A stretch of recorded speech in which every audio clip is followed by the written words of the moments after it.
This is 5 on your side at noon. Focused on you. As we go on the air at noon, we are in storm alert. Let's take a live look at the water tower in Arnold, where it is just cloudy right now. But a cold front is on the way, and that will likely trigger severe weather later today. Thanks for being here at noon. I'm Kay Quinn. High wind gusts, hail, heavy rain, all possible by the end of the day. We have team coverage of the approaching storms. Let's begin with meteorologist Jim Castillo.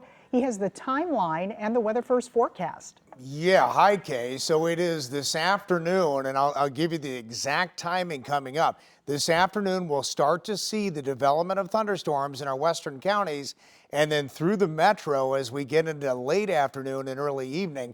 So the main threats here, high wind, 70 miles an hour, and we could see some larger hail. Even out ahead of this expected line to develop in a cluster of storms, we might have a couple supercells with some larger hail, and a brief tornado is also possible, especially along that big line as it is expected to bow out and cause those very high wind gusts. Here's the thunderstorm activity now. No new watches in effect. We do expect a watch to be issued soon. And then we'll look a little bit further to the south here. We've got a warm front, and south of that warm front, you have more available moisture, higher dew points. So we're watching that also. Satellite radar shot, we're good now, but those storms are just north of Columbia, and the outflow boundaries from those individual cells will likely cause some issues in redevelopment as we get into this afternoon.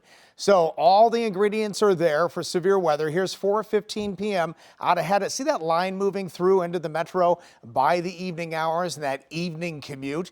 We are expecting a lot of that to be severe. High wind gusts the main threat, and watch it bow out. It could bow out and cause even higher wind gusts through that area. So we're watching that for you. I'll time it out again coming up in Maine weather. Just stay weather aware. Today's the day to do that. All right, thank you, Jim. Meteorologist Tracy Hinson continues our team coverage of the approaching storm system. She's live along Interstate 44, where she'll be in the storm tracker all afternoon. How are conditions right now, Tracy?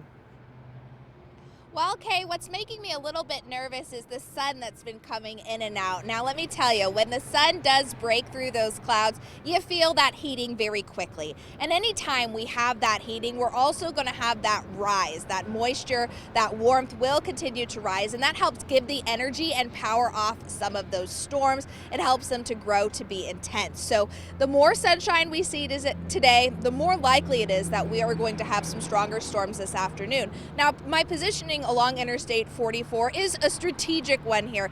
It is hard to track further down Interstate 44 because there are not that many areas to pull off to safety, and so we need to be somewhere where we can be closer to a gas station in the event that one of those stronger cells comes through.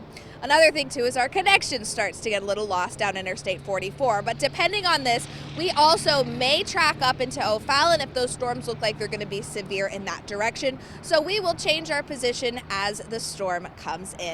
In Eureka? I think I'm in Eureka. I'm at Wally's. 5 on your side. All right, thank you, Tracy. Jim, Tracy, and the rest of the 5 on your side weather team will be updating the forecast all day long. When we're not on air, you can get the latest from the 5 on your side app or 5 Plus. You can also get the forecast sent straight to your phone by texting the word weather to 314-425-5355. Also developing today, a deadly shooting in the Delmar Loop. 3 people shot overnight, 1 died. It happened right outside Pinup Bowl, just east of Skinker. 5 on your side's Megan Kernan is there live. It's a very popular area that also draws tourists. Megan? That's right, Kay. This is a very popular area of the Delmar Loop, even during the overnight hours. Now, this shooting happened just after 2 a.m. right outside of Pinup Bowl behind me. And in addition to the man who died, 2 women were also shot and taken to the hospital. Now, this is what it looked like here earlier this morning. You can see more than a dozen evidence markers along this stretch of Delmar Boulevard. Now, we've asked police for more information, but right now there's no word on a suspect or what led up to the shooting. We're also waiting to hear updates on the conditions of the 2 women who were wounded. We talked to one man who's from out of town staying at the Moonrise Hotel right next to the bowling alley. He was at Pinup Bowl overnight and says he returned to his hotel just moments before the shooting. He even passed by the people who were shot. I walked back into my room and then the shooting started. I waited a few minutes until the cop showed up, and then I walked back downstairs. There was a ER person doing CPR on one of the people that was down. Someone standing next to them, looked their face very distraught. Now, we should note that this isn't the only shooting that's happened outside of Pinup Bowl. Back in February 2022, a woman was caught in the crossfire as two men shot at each other right outside of the bowling alley. The woman was shot in the back and survived the shooting. Reporting live in the Delmar Loop, Megan Kernan, 5 on your side. All right, thank you, Megan. Police investigating a deadly crash that killed a child that happened last night at Union and Bircher in North St. Louis. We're told the child was thrown from the car and died. Another person was taken to a hospital. No other details have been released. Sentencing is today for the man who caused the crash that cost a Tennessee teenager her legs. A jury convicted Daniel Riley last month of assault and armed criminal action. Janae Edmondson was in downtown St. Louis for a volleyball tournament when the crash happened last year. The jury recommended a 19-year prison term. Riley's lawyers are requesting a new trial. Christine Byers will be inside the courtroom for the 1 o'clock sentencing. Look for updates from her on air on KSDK.com and the 5 on Your Side app.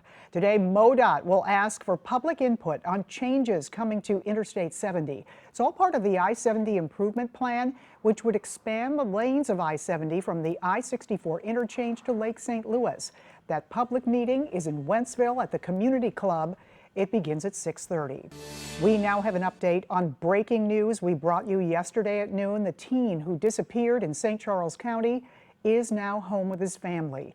We told you how the 16-year-old was last seen leaving school in Wentzville Tuesday. We've learned police officers found him in downtown St. Louis yesterday evening. He was in good health and returned to his family. The St. Louis Police Department discussing ways to increase patrols in the city. Internal memos obtained by 5 on Your Side reveal department commanders are considering switching officers from 8-hour to 11-hour shifts. According to Chief Robert Tracy, the department has been understaffed by as many as 400 officers. The department tells us it's still exploring whether the shift changes would make a difference in patrol coverage. The push to allow sports betting in Missouri takes a step forward. An organization called Winning for Missouri Education says more than 300,000 signatures have been collected to put that issue to a public vote. The petition needs to be presented to the Secretary of State with only 180,000 signatures by May 5th. Jay Ashcroft's office says if enough signatures are valid, voters would decide whether they want sports betting to be legal in Missouri. President Biden promising to block a Japanese company from buying U.S. steel. That's the company that operates the steel plant in Granite City. The president made the comments during a campaign stop in Pittsburgh. The company's shareholders approved the $14 billion sale to Nippon Steel last week. He says his administration is reviewing that proposed deal. Still ahead, an alibi from the man accused of killing 4 University of Idaho students. What Brian Kohberger's defense is claiming. Plus, meet the dogs giving your neighbors a better quality of life.